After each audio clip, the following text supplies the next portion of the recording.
Olá pessoal, bem-vindo ao nosso curso de Economia do Setor Público. Estamos no primeiro semestre de 2020, embora agora no ano de 2021. Eu estou gravando aqui da minha sala no Wix. Para quem tiver com saudade do Wix, é só ver por trás aqui da minha janela e lembrar ali a visão do bloco 3, tá ok? Ou melhor, do bloco 2, e eu estou aqui no bloco 3, acho que é isso. Vou continuar aqui, tá? A gente parou na aula de externalidades, ou melhor, preciso continuar a partir da aula de externalidades. Vou gravar esses vídeos aqui, depois, mais tarde, eu vou editá-los, tá ok? Então vamos lá, eu sou o professor Vitor Sena, para quem não me conhece. Vamos para a nossa aula de externalidades de economia do setor público, tá? Então, tá aqui o slide, esse slide 7, e nós vamos falar de externalidades em mais de uma aula, inclusive, tá? Nós temos aqui definição de externalidades, que eu vou passar daqui a pouco, soluções de mercado, soluções de setor público, efeitos colaterais. Tudo isso aqui vai ser a aula 7.1, tá? Que eu vou gravar agora. Depois a gente vai falar sobre o valor do tempo e alguns exemplos importantes aí, tá? E essa vai ser a aula 7.2. Opa!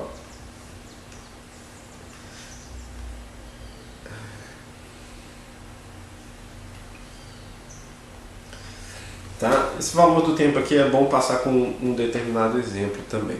Externalidades tem muitos exemplos, então vou falar deles ao longo das aulas. Tá? Vamos lá para a nossa definição de externalidades. Externalidades são ações de um indivíduo ou firma que possuem efeito em outro indivíduo ou firma, porém para as quais não haja comércio. Um indivíduo ou firma afetado não paga ou recebe nada em troca. Tudo bem? Então a gente afirma aqui que não há mercado para as externalidades. Tá faltando um acento? Não há mercado, né? Não existe mercado aí para as externalidades, e uma corrente da economia do setor público reforça que externalidade ocorre justamente por ser difícil de delimitar um mercado para elas. Pois se houvesse, segundo essa corrente, pois se houvesse mercado, as externalidades estariam resolvidas, né? E resolvidas naquele sentido que nós vemos, né, em mercado, né, com preço de equilíbrio, um determinado preço para resolver as externalidades e uma determinada quantidade ótima, né, que agrada aos participantes. Não existe externalidade em excesso e nem externalidade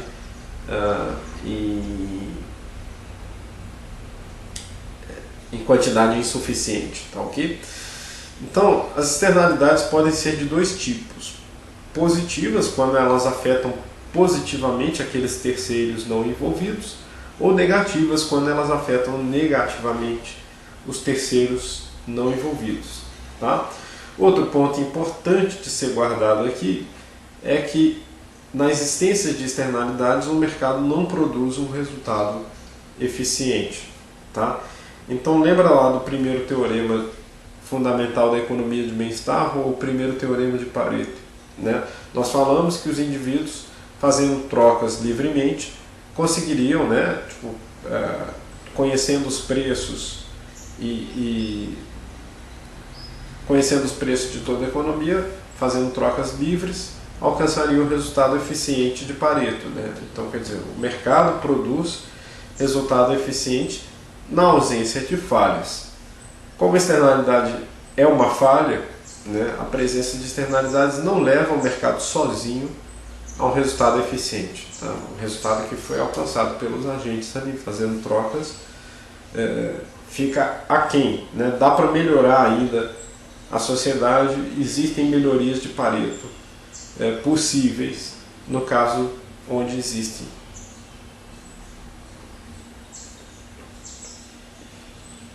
Onde existem externalidades, tá ok? Bom, deixa eu passar um pouco aqui essa noção de externalidade positiva e externalidade negativa, tá? Externalidade positiva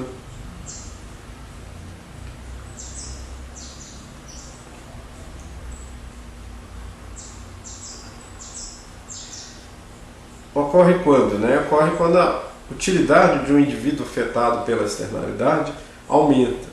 Tá? Vamos colocar aqui dois indivíduos tomando suas decisões de consumo. Tá? Vou colocar o indivíduo A, que ele decide sobre bens privados aqui, que são X e Y. Tudo bem? Então vocês vão lembrar lá de microeconomia, esse indivíduo tem uma determinada utilidade, uma restrição orçamentária, né? A partir do problema de maximização, né?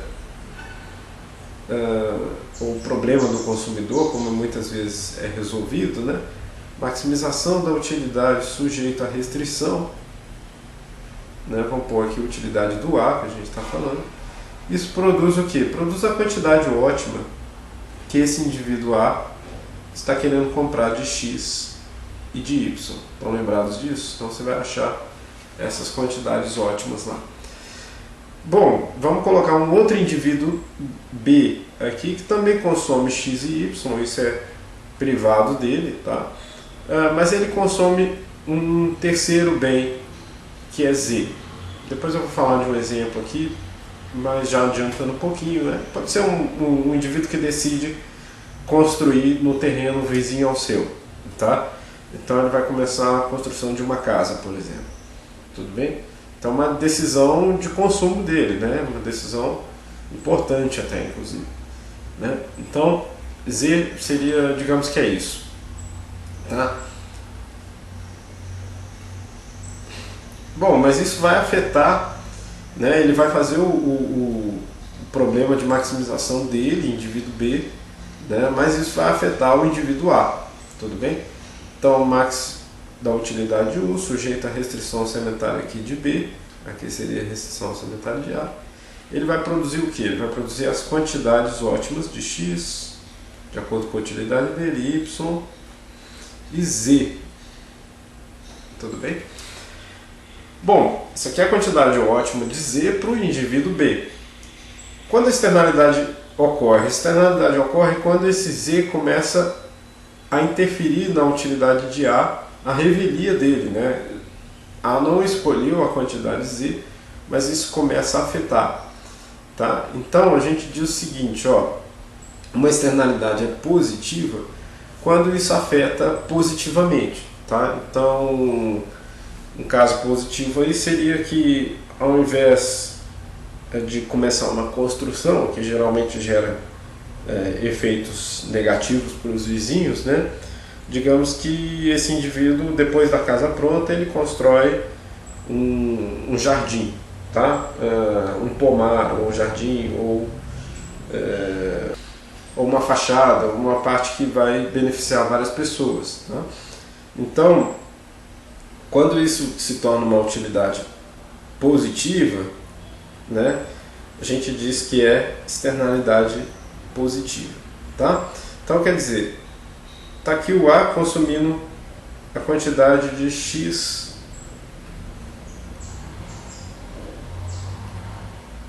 ótimo para A, tá? Deixa eu colocar A aqui embaixo só para lembrar que é esse indivíduo, Y ótimo para o A, só que aí entra a quantidade ótima de Z, só que essa quantidade ótima foi decidida pelo indivíduo B, tá? Porém, na externalidade positiva, essa utilidade aqui é maior do que na ausência do consumo de Z, tá? Então a gente diz assim, ó, a utilidade dele ficou maior do que se ele não tivesse essa externalidade. É algo que, né, agrega bem-estar para esse indivíduo, tudo bem? Então algo que o Z está fazendo que agrega bem-estar, tá? Nesse caso aí do jardim, né, quando você passa numa casa com uma fachada bonita, um jardim bem florido, né, isso aí te agrega bem-estar, tá? Repare que isso é diferente de agregar valorização ao seu imóvel, tá? Digamos que o vizinho construiu uma casa bem bonita, um jardim que as pessoas passam lá e admiram, então fica uma casa bem valorizada, o imóvel dele, tá? Geralmente isso valoriza também os imóveis do entorno, tudo bem? E aí valoriza o seu imóvel por consequência, tá? Porém isso não é uma externalidade. Por que não é uma externalidade nesse caso? Porque existe mercado, tudo bem? Então quer dizer, se o fato dele fazer uma fachada bem bonita, um jardim bem bonito, valoriza o seu imóvel, quer dizer que isso está precificado. Tá? Existe um preço, você foi afetado pelo preço positivo que você pode receber ao vender a sua casa. Tá entendendo? Então quer dizer, teria que ser uma coisa para a qual não existe mercado. Uma coisa talvez subjetiva, assim, seu bem-estar ao ter ao lado uma casa bem cuidada, um jardim bonito e bem feito. Tá legal? Então existe mercado. Quando existe mercado para essa valorização, é porque você já está se beneficiando de forma monetária, de alguma maneira. Tá? Na eventual venda do seu imóvel, você vai ter uma compensação por isso. Tá? Então, essa é a externalidade positiva. Como vocês já devem estar imaginando aí, a externalidade negativa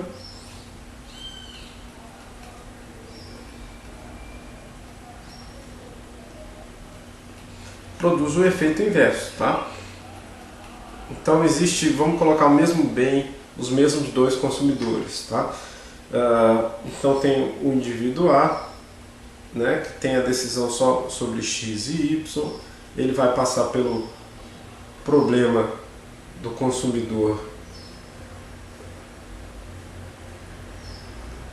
aqui, vamos colocar daquele mesmo jeito, Max A. Essa é a restrição orçamentária do A. E aí ele escolhe lá a quantidade ótima para ele de XA e XB, né? Ou, desculpa, YB. Tá? Então escolheu as quantidades ótimas. Mesma coisa, o indivíduo B vai fazer X, Y, que a gente chama isso aqui de bens privados. Esse aqui também é um bem privado, só que produz externalidade, né? Então, ele vai decidir sobre X, Y, Z, vai fazer a maximização da utilidade de B, sujeita à restrição orçamentária dele.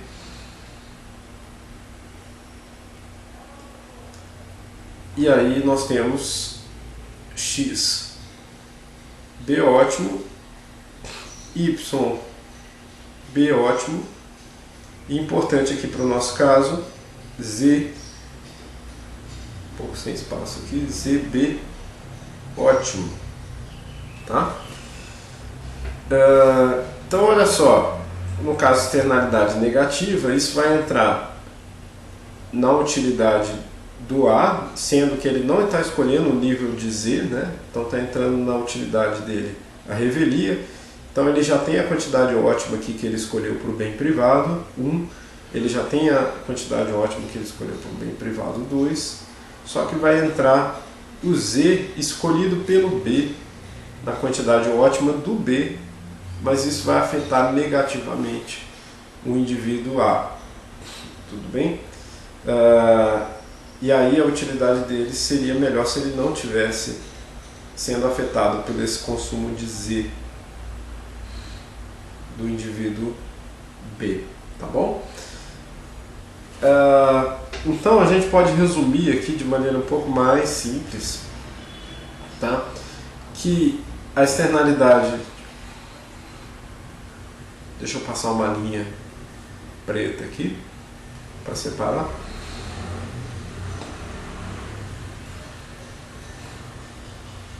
Externalidade positiva é simplesmente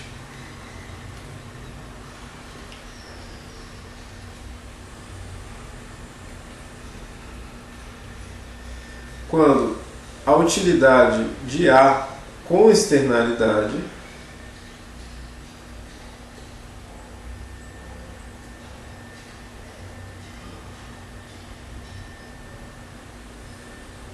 é maior que a utilidade do próprio A sem externalidade. Então esse é o caso positivo, né? Então foi feita alguma coisa lá no terreno do vizinho que aumentou a sua utilidade, tá? No caso negativo, podemos voltar para a construção, né? Geralmente uma construção momentaneamente, né? questão da construção é que, felizmente, ela é momentânea, né? Não vai durar eternamente, né? Algumas construções são quase eternas, né? Mas, no caso da externalidade negativa, acontece o contrário. Se a externalidade, né, a externalidade do indivíduo A com... Eu troquei aqui.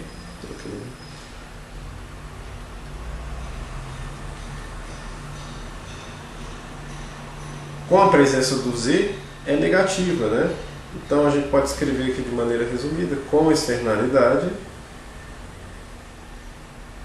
você fica com uma utilidade pior, né? No caso da construção mesmo, a construção geralmente gera muito barulho, gera poeira, gera muito tráfego na região, tá? Caminhão passando, trazendo o material da construção, né? O cimento, etc, etc. Então, várias dessas coisas aí geralmente agregam externalidade negativa, né? Então, quer dizer, com a externalidade fica pior do que sem externalidade. Tudo bem, é só isso. Na verdade, quando a gente está falando de externalidades, a gente não está pegando caso a caso, assim, tá? Esses casos são ótimos para a gente entender, mas geralmente a gente está falando de casos que envolvem muitas pessoas, tá? Então, uma externalidade negativa gerada para muitas pessoas, uma externalidade positiva gerada para muitas pessoas. Tudo bem? A gente vai falar desses exemplos mais abrangentes mais para frente, tá? Então, mas é bem interessante a gente definir aí, tá? Voltando aqui para o slide, quais são as soluções de mercado, né? Então, aquela corrente que pensou na solução de mercado, ela apontava o seguinte: as soluções de mercado para externalidades são de 3 formas. Você pode internalizar a propriedade, tudo bem? Delimitar claramente os direitos de propriedade, isso é conhecido como solução de Coase, devido a esse Ronald Coase aqui, tá? Que tem um livro clássico de 1960. E a terceira forma é o uso do sistema legal, tudo bem? Os que impõem uma externalidade negativa, geralmente negativa, tá? São obrigados a compensar as vítimas dessa externalidade negativa, tá? Aqui ficou faltando são, né? Para ficar melhor aqui colocado, né? Vou completar depois. Então, há limitações importantes para essas soluções privadas, tá? O próprio Coase reconhecia dessas limitações. Existem custos de transação, né? Então, às vezes a própria negociação é custosa, a própria negociação para resolver isso é caro, tudo bem? Então, se o custo de transação é maior do que o ganho que você tem ao solucionar aquela externalidade, essa solução de mercado não ocorrerá, tudo bem? Então, isso impede as soluções de barganha eficientes, tá? Essas soluções do Coase aqui são também chamadas soluções de barganha. Você vai tentar resolver com o seu vizinho lá uma solução melhor, tá ok? Deixa eu dar um exemplo que aconteceu comigo bem recentemente, tá? Eu tive que trocar a internet lá de casa, né? E colocar fibra cabo, tá? Eu tinha uma internet que era DSL, né? Aquela que vem pelo cabo do telefone, e essa já estava ficando muito defasada, né? Tipo, eu só tinha 5 megabytes de velocidades lá, né? Por segundo, né? Megabytes por segundo. Hoje em dia 5 tá muito, a internet está muito pesada, né? Para várias coisas, né? Dava para o gasto, dava para fazer as coisas, mas estava ficando muito lento. E estava ficando difícil, né? As próprias operadoras ofereciam pacotes melhores, ofereciam a troca, tá? Bom, eu resolvi trocar a minha internet, né? Colocar uma de fibra, né? a famosa fibra ótica. Então chegava lá em casa, resolvi colocar um pacote de 300 megabytes por segundo, né? Eu não estou recebendo justamente isso, mas estou recebendo bem mais do que os 5, tá? Então resolvi colocar esse pacote de 300. O problema é que, em termos de externalidade lá, a fibra ótica ela não tem dentro do prédio onde eu moro, né? Não tem no apartamento lá onde eu moro. Então eles precisavam puxar a fibra ótica lá da rua até o meu apartamento, até a minha casa. Tudo bem? Maneira que eles usaram para fazer isso, eles passaram um fio pela fachada da varanda lá do apartamento onde eu moro. Então tem uma varanda com uma porta, né, nem uma janela, uma porta que vai para a rua. Aí eles decidiram passar esse fio de fibra ótica por esse caminho, né? Aí a proprietária do prédio falando, não, mas isso está modificando a fachada, você está atrapalhando a fachada, e outras pessoas que forem morar aí vão querer usar a mesma fiação, né? Eu quero que você troque esse fio, tá? Então pede para a companhia que instalou trocar, tudo bem? Então na verdade é isso, né? Eu estava produzindo uma externalidade negativa para ela, que é a proprietária do prédio, né? Então passar o fio pela varanda, ela julgou que não estava bom, isso gerava uma externalidade. Como é que isso foi negociado? Isso foi negociado caso a caso, né? Ela chegou e falou, olha, por que você não pede para a firma vir aí e trocar? E geralmente envolve custo, né? Até agora eles não vieram trocar, mas envolve o custo de você ter que fazer a reinstalação, né? Então, quer dizer, não é sem custo, a gente vai falar disso mais para frente.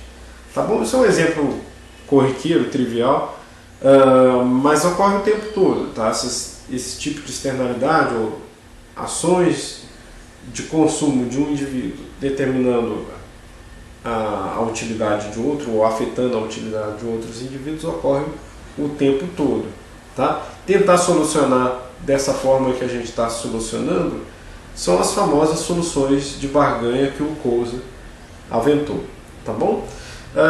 Na próxima aula vai ter um exemplo bem interessante, ou melhor, na aula 8.1 vai ter um exemplo bem interessante de como visualizar essas 3 soluções de mercado aqui, tá?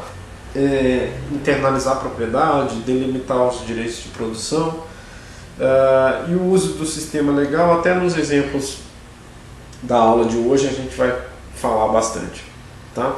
Ou melhor, na aula 7.2. Existem outros tipos de solução que são quando o governo tenta atuar para conseguir um resultado mais eficiente, tá? Então o governo pode tentar ajudar aí, né? Ele tem um papel quando o mercado não produz um resultado eficiente. É toda a racionalidade que a gente está usando aqui em economia do setor público, né? Como é que o governo ajuda a sociedade a ter resultados eficientes de Pareto, tá? Então acontece o seguinte, né? Geralmente o governo atua de forma diferente do mercado. Ele pode lidar com as externalidades por meio da regulação, né, chamada abordagem comando e controle, tá? Eu aprendi isso aqui com um aluno que eu orientei aqui, que falou sobre as barragens muito antes dos acidentes das barragens, tá? Com os desastres das barragens aqui de Bento Rodrigues e de Brumadinho, tá? Então, quer dizer, é uma regulação, né? O governo está colocando o que se pode, o que não se pode fazer, que externalidades podem ser geradas e não podem ser geradas, onde e quando, né? E em quais situações, tá? Então, outras formas, né? Cobrar impostos. Então, cobrança de impostos, gerou externalidade, paga imposto. Multa, né? Pô, gerou uma externalidade que não estava permitida, vai ter que pagar multa, né? Ou até mesmo oferecendo subsídio, né? Por exemplo, a poluição é um dos exemplos de externalidades negativas que nós vamos falar. você pode oferecer subsídio para as pessoas adotarem práticas menos poluentes, por exemplo. E aí, no caso, você resolve um pouco o problema da poluição, a externalidade da poluição. Tá? Uma outra forma que os economistas das soluções de mercado gostam, né, são as licenças de emissão comercializáveis. Tá? Então, é a permissão para você produzir um pouco de poluição, um pouco de externalidade negativa. Né? Você tem um limite, a partir do momento que você quer passar esse limite, você tem que comercializar. Vou dar um exemplo mais para frente e vai ficar mais claro. Tá? Então, enumerados aqui, só para ficar mais simples, uma das formas que o governo tem para resolver externalidades é taxas e multas, são subsídios, né, para tentar práticas mais vantajosas, permissões negociáveis, que são essa última que eu falei, e regulação. Tá? Talvez uma combinação dessas aqui entrem em vigor também. Tá? Então, a gente diz o seguinte, né? Quando há boa informação sobre os custos marginais sociais da externalidade e os impostos podem ser ajustados para refletir tais custos, então o sistema de tributos pode atingir um resultado Pareto ótimo. Tá? Quando a gente estiver falando na aula 9.1, vou mostrar os casos onde isso aqui fica bem mais claro. Tá? Também na aula 8.1 a gente vai ver um exemplo do chamado imposto de PIGU, e o imposto de PIGU serve também para resolver externalidades. Tá, ok? Bom, os efeitos colaterais. Os efeitos colaterais advêm do fato que nenhuma dessas soluções é muito fácil também. Tá? O imposto, que a gente vai ver em mais detalhes na aula 8.1, ele tem que ser esse imposto aqui. Tá? Deixa eu colocar na aula aqui. O imposto, a taxa tem que ser cobrada igual ao custo marginal dessa externalidade gerada. Tá? O custo marginal dessa externalidade gerada aqui, no caso aqui eu estou falando que o bem que produz a externalidade é o bem X. Tá? No nosso caso aqui que a gente tinha falado antes, seria o bem Z. Mas qual que é o custo marginal que essa externalidade negativa está gerando no agente A? Então, se você cobrar exatamente esse custo marginal do agente B, aquele que está gerando a externalidade, você de certa forma faz com que ele reduza a produção de externalidade, e isso resolve em parte o problema, né? Então, X é a produção que gera a externalidade, né? Digamos que é a poluição. Esse é o chamado imposto de PIGU, que a gente vai falar mais para frente, tá? A referência aqui do livro do PIGU, tá bom? Então, o problema principal aqui, e não é trivial para questões de externalidades negativas, é achar qual é esse custo marginal que está sendo gerado aqui, tá? Então existem estimativas aí para isso, tá bom? Subsídios para a redução da poluição, enquanto ajudam a reduzir a poluição gerada pelo bem, levam ao problema do saturamento do bem gerador de poluição no mercado, tá?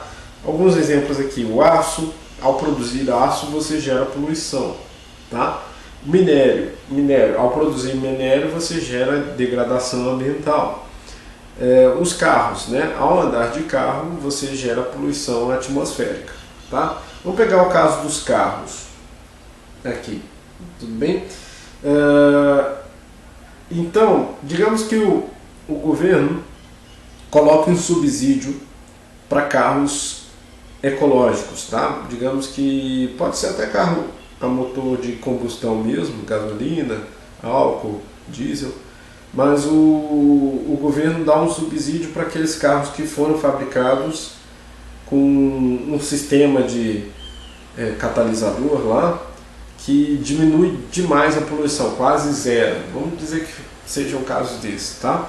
Então, existem carros que não fazem quase nenhum efeito em termos de poluição atmosférica e são esses carros que o governo está subsidiando.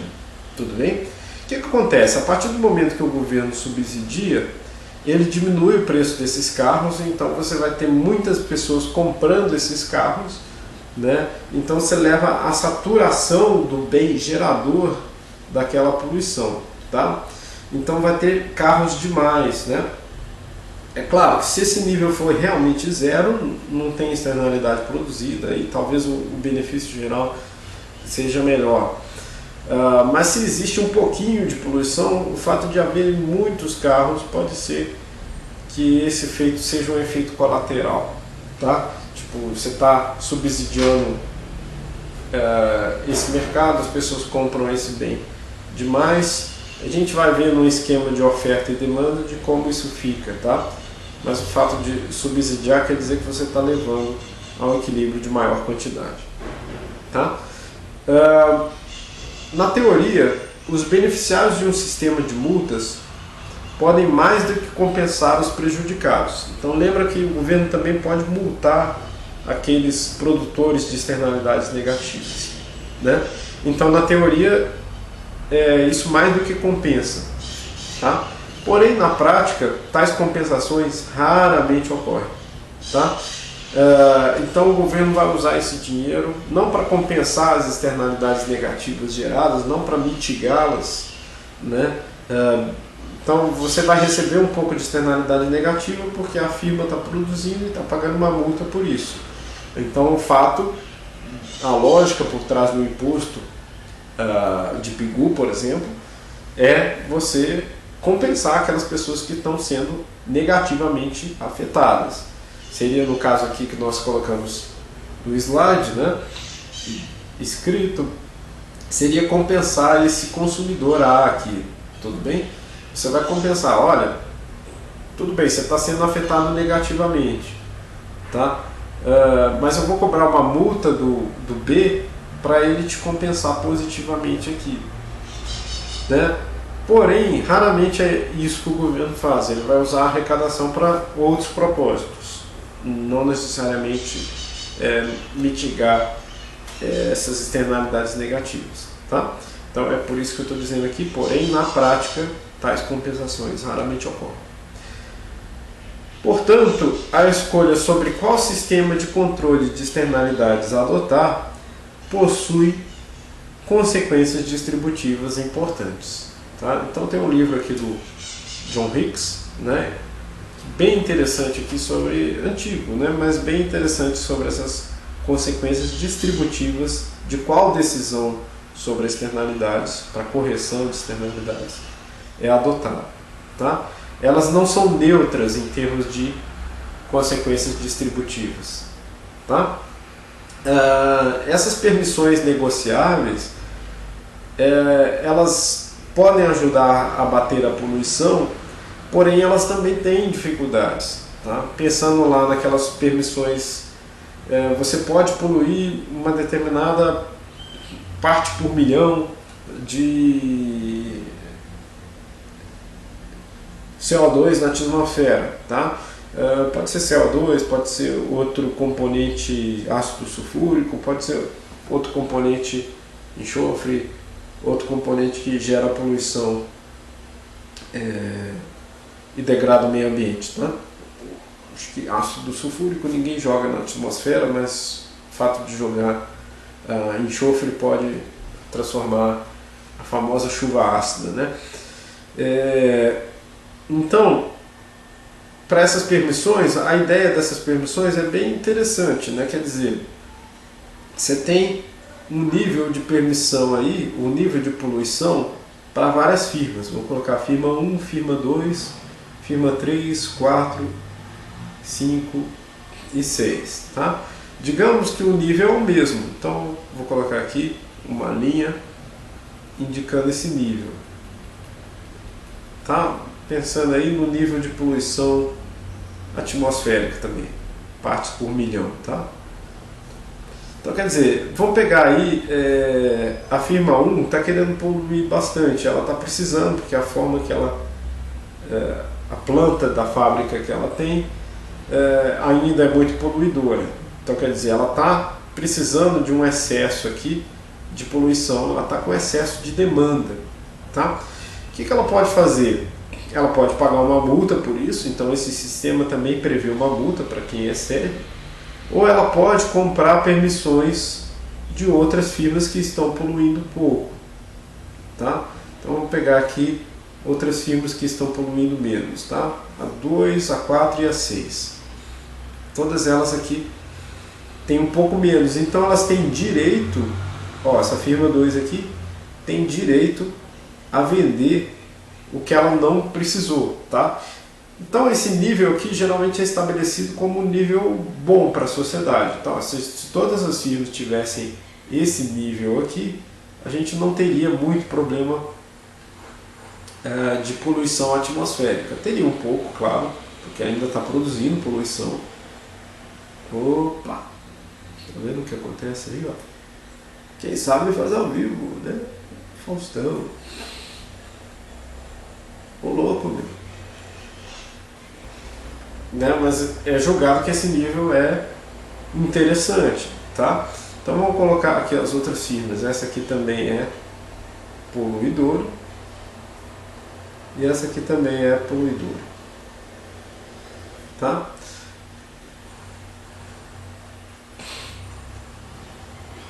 Então, aquelas que são superavitárias, digamos, né? No caso aqui são as 2 e 4 e a 6 só um pouquinho, né? A 6 está quase no que a gente chama de break-even, né? Está quase no saldo zero, mas ela também está ofertando um pouquinho aqui. Tá? Então a soma de 2, 4 e 6, tá?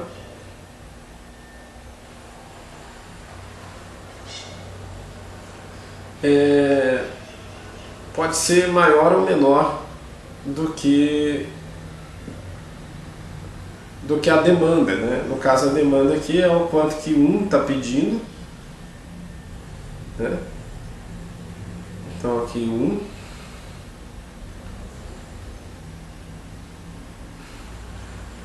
no caso, a demanda aqui é o quanto que 1 está pedindo, né? 1, a 3 está pedindo também, né? E a 5 está pedindo também. Um pouco difícil de ver aqui, mas parece que a demanda está um pouco maior do que a oferta aqui, né? No caso aqui, os superavitários estão superavitários, mas um pouco menos superavitários do que os deficitários aqui, tá? Então quer dizer, alguém vai ter que pagar um pouquinho de multa aí. Pode até comprar permissões dos outros, mas alguém vai ter que pagar um pouco de multa. E no caso, se os superávites fossem maior do que os déficits aqui, seria um resultado bom. Quer dizer que na média, né, essas firmas em geral estão até produzindo menos poluição do que o nível almejado, que é o nível colocado aqui como objetivo para elas. Tudo bem? Então é interessante, né? Esse resultado dos retângulos azuis ali pode ser maior, né? Se for maior, quer dizer que está ajudando e o preço dessas permissões negociadas deve estar mais baixo, mas ele pode ser menor também, né? E no caso de menor, o preço sobe, então as permissões vão ser negociadas por um valor mais alto, e ainda assim, né, pode ser que as firmas que não consigam vão ter que pagar uma multa, né? E o objetivo do governo é colocar uma multa ainda maior do que o preço da negociação, para ver se aquela firma adota práticas mais ecológicas, né? Então a ideia é de que ao longo do tempo essas barrinhas aqui vão todas diminuindo, né? Porque ninguém quer pagar caro pelos seus déficits, né? E aquelas que conseguem reduzir estão recebendo por serem superavitárias, então tem uma vantagem em ser superavitário também, tá? Bom, mas qual que é a dificuldade desse sistema, né? Primeiro, é difícil estabelecer aquele nível ótimo, Tá? Então esse nível que eu coloquei aqui, ó, é muito difícil de ser estabelecido. Tá? A gente tem os acordos aí, os tratados internacionais de preservação do meio ambiente, você vê aí a confusão que é, né? Estados Unidos há pouco tempo atrás estava fora do Acordo de Paris, voltou, né, para o Acordo de Paris agora, mas tem toda a negociação de todos esses países estarem de acordo com vários níveis de poluição dentro do país mesmo. Isso pode ser uma questão difícil de ser resolvida, então não é tão fácil, tá? Olha só, geração de externalidade, ela pode estar relacionada ao local que é afetado, mas não onde é gerada a externalidade, tá? Então, às vezes, o local que é afetado pela externalidade é muito diferente do local onde ela é gerada, tudo bem? Vamos dizer aí, tem a questão do plástico, né? O plástico é um problema ambiental também, né?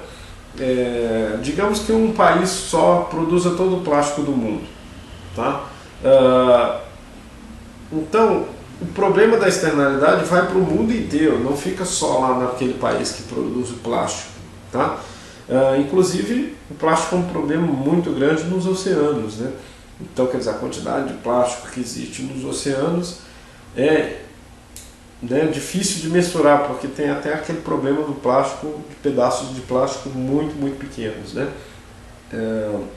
Então esses plásticos muito pequenos parece que eles estão difundidos no meio ambiente inteiro. Inclusive algumas pesquisas falam que a gente está ingerindo esse plástico, de alguma maneira isso está prejudicando a todos.